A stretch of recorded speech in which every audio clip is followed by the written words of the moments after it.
देखो क्या बोला, find out the fair value of the Yash Limited from the following information. जितना भी इन्फॉर्मेशन हमारे पास अवेलेबल है, from that information we have to find out the fair value. Issue and paid up capital 2,50,000 share of 10 is fully paid up, that is 25 lakh. 50,000 10% preference share of 10 is fully paid up, that is 5 lakh. Reserves and surplus general reserves है, okay. P&L है, the balance credit balance is positive balance है. Current liabilities and provision में आएगा creditors as well as bank overdraft. Fictitious assets में preliminary expenses, discount and issue of share. Observe करो पूरे question में सिर्फ liability का information है, हाँ या ना?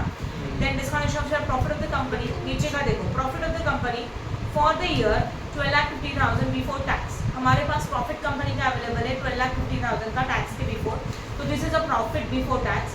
It is expected that profit will be increase by 20% in the future. Profit future years में हमारा यही प्रॉफिट 20% से इंक्रीज होगा, right Siddharth?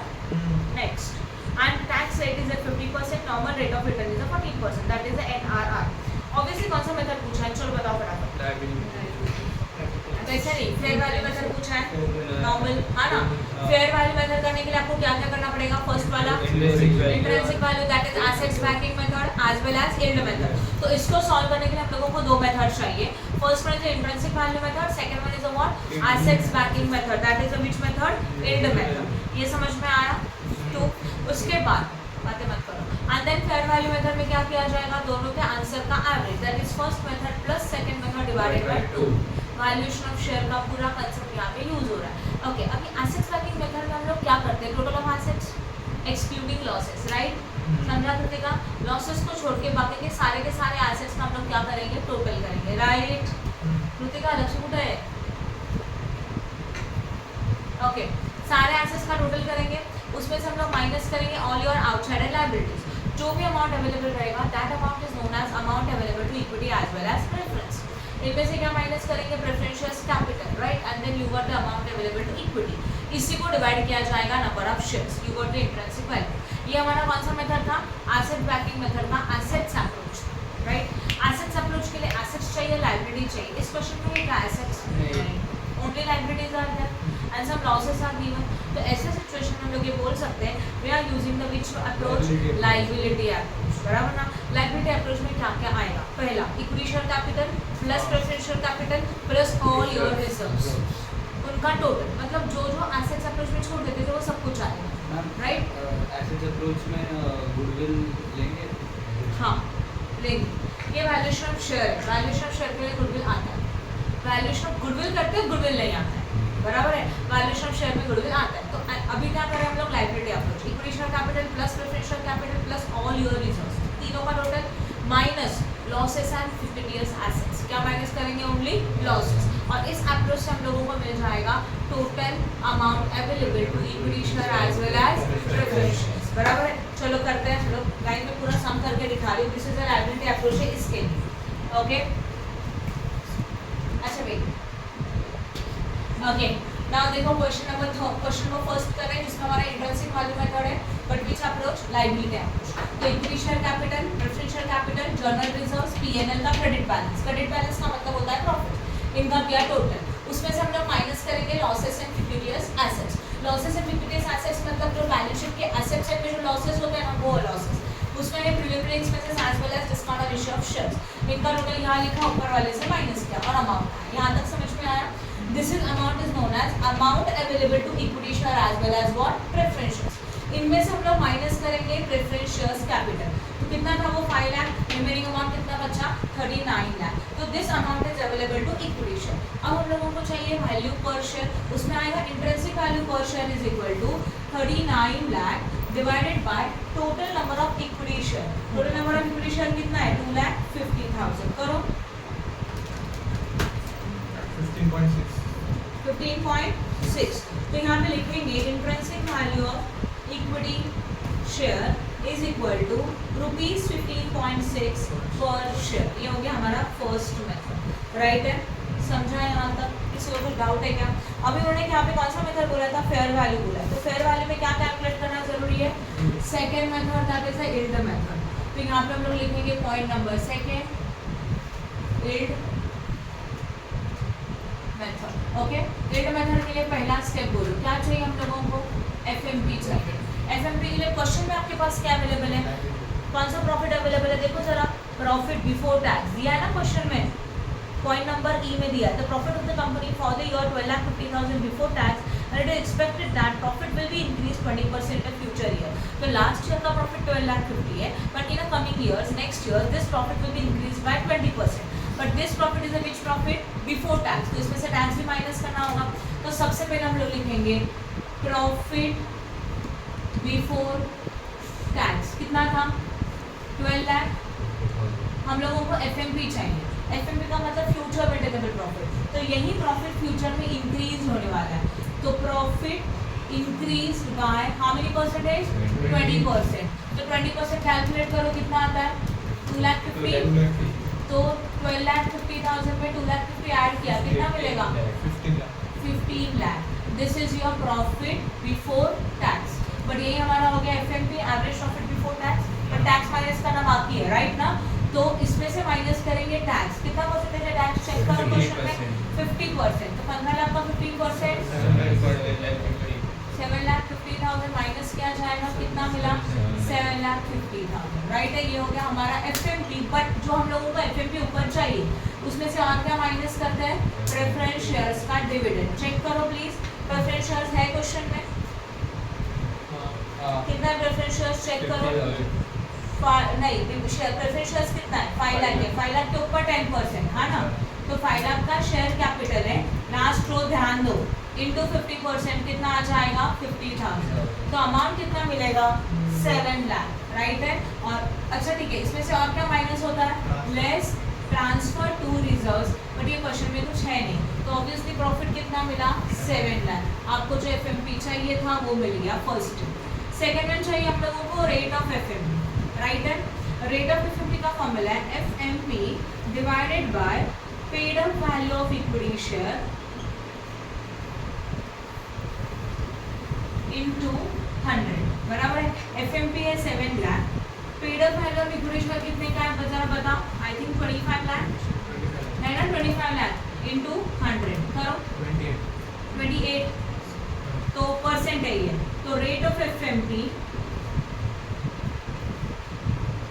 Is equal to 28%. Second का आंसर जो मिल गया. अब हम लोग का थर्ड क्या चाहिए yield value. Yield value of share is equal to what rate of FMP divided by NRR into paid up value per share. तो रेट ऑफ एफएमपी कितना परसेंट है 28. एनआरआर कितना है इनटू व्हाट 10 ना, करो 20 शायद आएगा. तो हम लोगों को यील्ड वैल्यू मिला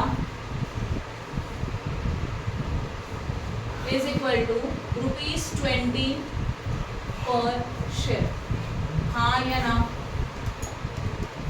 अब हम लोगों को कौन सा वैल्यू चाहिए बोलो फेयर वैल्यू. फेयर वैल्यू का फॉर्मूला क्या होता है intrinsic value plus yield value divide by 2. आप लोग फुल फॉर्म लिखेंगे. इंट्रिंसिक वैल्यू था 15.6 प्लस 20 डिवाइड बाय 2 17.8. ओके, तो fair value is equal to ₹17.8 what per share. Done. कुछ डाउट है यहाँ पे समझा कि नहीं क्लियर हो गया. ये सम आप खुद कर सकते थे, बस एक ही पॉइंट अलग था लाइब्रेरी आपको, इसके लिए मैंने आपको एक पूरा सम सॉल्व करके दिखाया राइट है ना. समझ में आ रहा है. आगे के बहुत सारे सम सिमिलर आएंगे, आप लोगों को सॉल्व करना है, तो मेथड अच्छी तरह से समझ. Now we are starting with the question number 4. On 31st March 2012, the balance sheet of the Gomti Limited was as follows. Balance sheet and liabilities rupees, assets rupees, share capital, authorized 20,000 equity share of 100 each, issued and paid up 15,000 equity share of 100 each. Authorized capital को ignore करो. Authorized capital फिलहाल use होगा क्या? Obviously नहीं, बराबर ना. फिर हम लोगों को चाहिए which capital issued capital. Issued capital में टोटल कितना शेयर इशू किया बता 15,000. एक शेयर का वैल्यू 100 है, तो वो टोटल हो गया 15 लाख प्लस कॉल एयर्स 20 ईच. तो 15 लाख में से हम लोग 2,000 माइनस करेंगे. You got what actual paid up capital. ठीक है, कॉल एयर्स है मतलब कॉल किया था बट अभी तक पैसा नहीं मिला वो लॉजिक. तो उसके बाद प्रॉफिट एंड लॉस रिजर्व्स है bank overdraft creditor provision for taxation propose dividend. तो creditor bank overdraft provision for taxation propose dividend all these are the outsider liability. Land and building plant and machinery stock, debtors, cash and bank, ये सब assets है. Net profit of the company after providing for tax is on 31st March 12, 11, 10, 9 and 8. तो we are having a 5 years profit which is after tax. 5 साल का, पिछले 5 साल का profit देके रखा है. तो अगर लास्ट 5 years का प्रॉफिट है तो with the help of this we can find out the average profit. इसे हम लोग क्या निकाल सकते हैं, एवरेज प्रॉफिट निकाल सकते हैं. On 31st March 2012 land and building values 3,75,000. Land and building का वैल्यूज कितने का है बोलो, 3,75,000 का. And plant and machinery was value 2,25,000. तो land and building and plant and machinery का रिवाइज वैल्यू है. जिनका रिवाइज वैल्यू नहीं है उनका कौन सा वैल्यू लेंगे हम लोग, book value, right. Normal rate of return can be consider at 8%. NRR कितना अवेलेबल है हमारे पास, 8%. Goodwill is to be valued 67,800 और गुडविल कितने का वैल्यू है, 67. तो गुडविल का वैल्यू तो देखे रखा है. एनआरआर अवेलेबल है. Find out the intrinsic value for fully paid up and partly paid up share and consider closing capital employed as average capital employed. तो पता है तुम लोगों को, ठीक है. चलो करें. कौन सा मेथड पूछा, only which method, only intrinsic. Intrinsic वाले मेथड में क्या आप सॉल्व करेंगे, सिर्फ ये. तो इसमें क्या अलग है, in this question some shares are not paid up, partly paid up है ना. कुछ लोगों ने हम लोगों को 2,000 रुपया नहीं दिया, मतलब 20 रुपीज़ पर शेयर का नहीं दिया है, वो हम लोग को सॉल्व करके दिखाना. फोटो ओके, प्लीज यहाँ ध्यान देना. This is the question number what 4.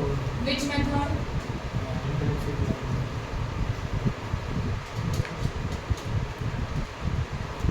intrinsic value method, that is known as the calculation of what, net assets. इसमें होता है एसेट्स माइनस आउटसाइडर लायबिलिटी. चलो बताओ फटाफट, जिनका रिवाइज वैल्यू, उनका रिवाइज वैल्यू नहीं है, उनका बुक वैल्यू. पहले पर्टिकुलर्स, अमाउंट एंड अमाउंट. बताओ क्या है लाइन में सबसे पहले, आई थिंक उसका रिवाइज वैल्यू है, बोलो. 3,70,000. नेक्स्ट 2,25,000. 2,25,000. Next Stock. 4,50,000 ना. नेक्स्ट कितना, 9,07,500. 9,07,500. Next Cash. कितना, 20,000. Next Bank. How much, 1,30,000. 1,30,000. Next करो इनका टोटल. गुडविल, गुडविल भी है ना. हाँ, तो गुडविल भी लिखना पड़ेगा. कितना, 67,800. 67,800. करो एडिशन सबका. 21,75,300. 1,75,300. इसमें से माइनस क्या करेंगे हम लोग, Liabilities. लाइबिलिटी. सही है ना. लाइबिलिटीज के लिए क्या क्या आएगा बोलो, Bank overdraft. बीओडी कितना, 32,000. 32,000. Next Creditors. 1,15,500.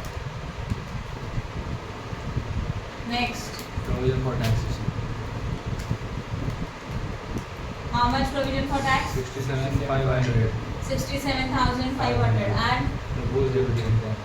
प्रपोज डिविडेंड कितना, 1,12,500. 12,500. करो लाइबिलिटी का टोटल, 3,27,500. 3,27,500. करो माइनस 18,47,800. 18,47,800. राइट. इसको बोला जाएगा what, amount available to equity and, हाँ या ना, प्रेफरेंस शेयर होल्डर. राइट है. अब इसमें से क्या माइनस करते हैं हम लोग, लेस प्रेफरेंस शेयर होल्डर्स. कुछ है क्या, तो कुछ भी माइनस नहीं होगा. कितना मिलेगा, 18,47,800. हाँ या ना. This is the amount available to equity shareholder. But if you observe your question, in that question your shares are partly paid up, right ना. तो अगर शेयर्स पार्टली पेड अप है तो उनको नोशनल कॉल करना पड़ता है. जितने पैसे नहीं मिले उसको एज्यूम करेंगे नोशनल कॉल किया, कैश मिला, तो पहले नोशनल कॉल को क्या किया जाएगा, आर. कितना कॉलिंग एरियर्स था, 2,000. तो एज्यूम करो ये नोशनल कॉल था, उसका 2,000 हम लोगों को मिल गया. तो कितना बन जाएगा, 2,000 मिलता है तो 18,49,800. And this is known as now amount, ध्यान दो, available to fully paid up share. This wording is very important. ये जो भी फंड अवेलेबल है वो fully paid up equity shares holder के लिए. हाँ या ना. जो हमारे शेयर्स पार्टली पेड अप के लिए फंड इतना था, जिन्होंने पैसा नहीं दिया उसको एज्यूम किया, नोशनल कॉल किया, पैसे मिल रहे हैं, उसको ऐड किया. This is known as amount available to fully paid up equity shares. Right है, समझा आप कि नहीं समझा? Any doubt in this? After that next one is what? ये होने के बाद अभी क्या करते हैं हम लोग? Intrinsic value for fully paid up. अभी इसमें भी क्या आएगा? Fully paid up equity share is equal to amount available to fully paid up equity share divided by total number of shares, right है? तो amount available to fully paid up equity share कितना है हमारे पास? 18,49,800। उसको divide करो total number of equity share. कितना है total number of equity share? 15,000। Question में देखो प्लीज, कितना मिलेगा डिवाइड करके? 123.32। अब इसको बोला जाएगा this is your intrinsic value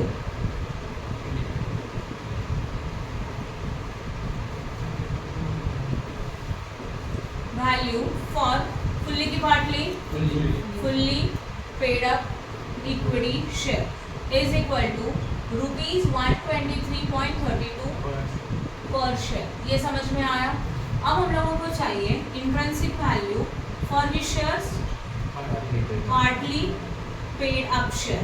इसका मतलब अगर फुल्ली पेड अप के लिए आप 123.32 देंगे तो पार्टली पेड अप मतलब ऐसे शेयर के उन्होंने पैसे नहीं दिए।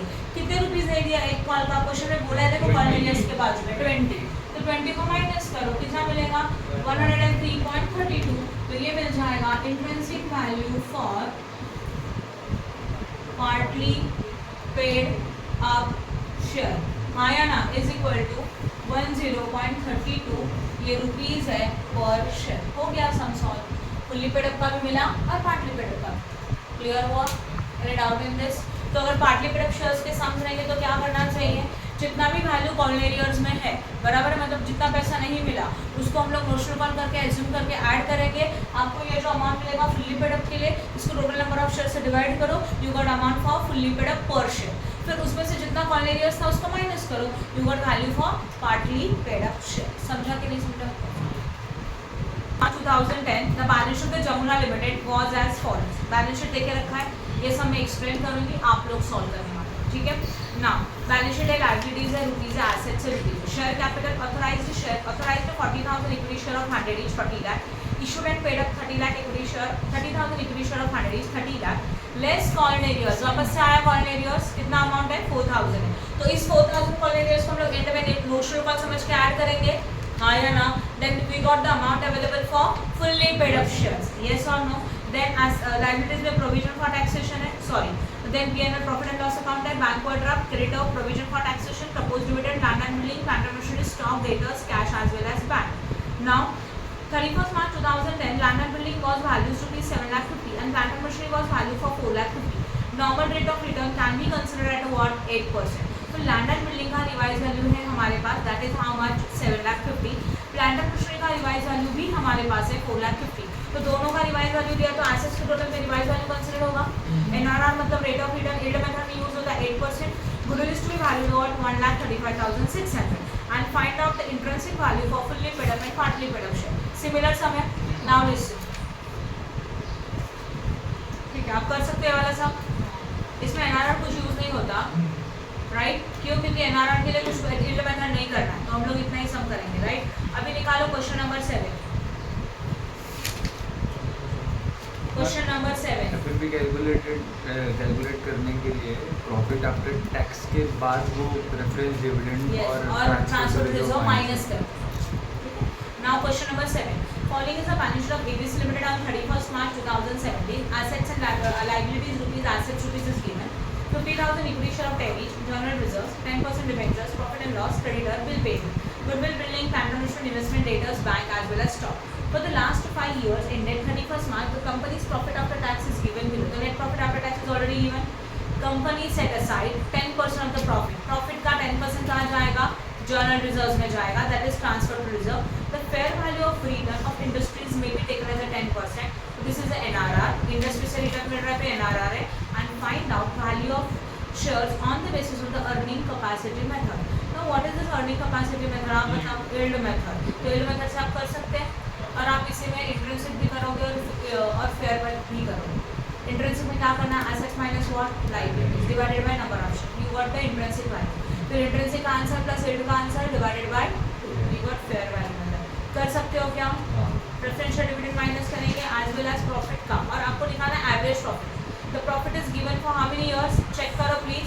1 2 3 4 5 इयर्स का प्रॉफिट आपको दे के रखा है, हाँ या ना? तो 5 साल के प्रॉफिट को हम लोग डिवाइड करेंगे किससे? 5 से, यस। और डिवाइड करके आपको मिलेगा average profit after tax minus preferential dividend minus transfer to reserve which is profit का 10%। You got it? कर सकते हैं ये तीनों। Now question number 8। एक बार वापस बताओ ना, मतलब प्रॉफिट को डिवाइड करके 5 से डिवाइड करेंगे। Question number 8. The summarized balance sheet of ABC Limited as on 31st March 2007 is as follows. Liabilities rupees and assets rupees. 30,000 equity share of 10 each. 10,000 equity share of 10 each. 8 paid up. These are the partly paid up और fully paid up share. Partly paid up. कितना paid up है? 8. तो कितने का call करना पड़ेगा? 2 का. Reserves 10% debenture, current liabilities. Goodwill, other fixed assets, current assets and preliminary expenses. Goodwill is revalued at 50,000 and other fixed assets are 4,20,000. जितना भी गुडविल है उसको डिवाइड किया 20,000 में, अदर फिक्स एसेट 50,000 में, अदर फिक्स एसेट्स का वैल्यू 4,20,000 है। There was a contingent liability 20,000 which has become payable. Contingent liability ऐसा लायबिलिटी होता है कि वो शायद पे करना है या तो नहीं करना है, but now it is a liability, अभी वो पेएबल है, मतलब now it is a actual liability, तो उसको लायबिलिटीज में माइनस करना होगा। Okay, now determine the value of the both the share under the net assets method. हम लोगों को हमने क्लियरली बोला है partly paid up fully paid up दोनों का वैल्यू डिसाइड करो। पता है आपको कैसे करना है? एसेट्स माइनस लायबिलिटी, एसेट्स के टोटल में लॉसेस कंसीडर नहीं करेंगे, रिवाइज वैल्यू दिया रहेगा तो रिवाइज वैल्यू, नहीं दिया रहेगा तो बुक वैल्यू। एसेट्स में से माइनस कर आउटसाइडर लायबिलिटी, इसमें बैलेंस शीट वाला लायबिलिटी आएगा as well as contingent liability भी आएगा, बराबर है। उसके टोटल को उस पर टोटल में हम लोग ऐड उसमें से माइनस करेंगे प्रेफरेंशियल कैपिटल, जो भी अमाउंट मिलेगा amount available to equity, but these shares are partly paid up. तो कितने का कॉल करना होगा? नोशनल कॉल 2 रुपीज़ का नोशनल कॉल। तो नोशनल कॉल ऐड करो, you got amount available for fully paid up and सबको सॉल्व करो। समझ में आया?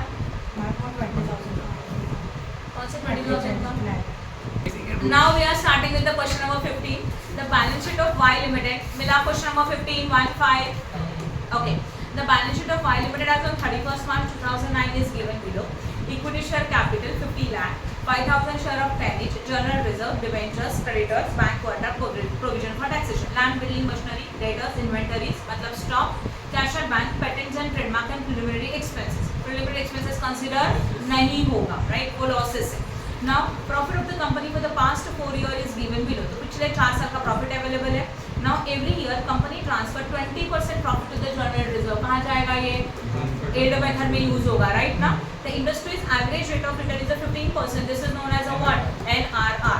On 31st March 2009, independent expert valuer has assessed the value of the following assets. In short, these are the market values, nothing else. बराबर है? तो ये market values में land and building, लैंड है, building, machinery, debtors, after Beckett's बोला है तो इसमें से बैकेट्स ऑलरेडी माइनस है, पैकेट्स एंड ट्रेडमार्क, बाकी का एसेट्स का consider book value and based on the above information calculate the fair value method. कर सकते हो आप लोग इसको, वेरी गुड।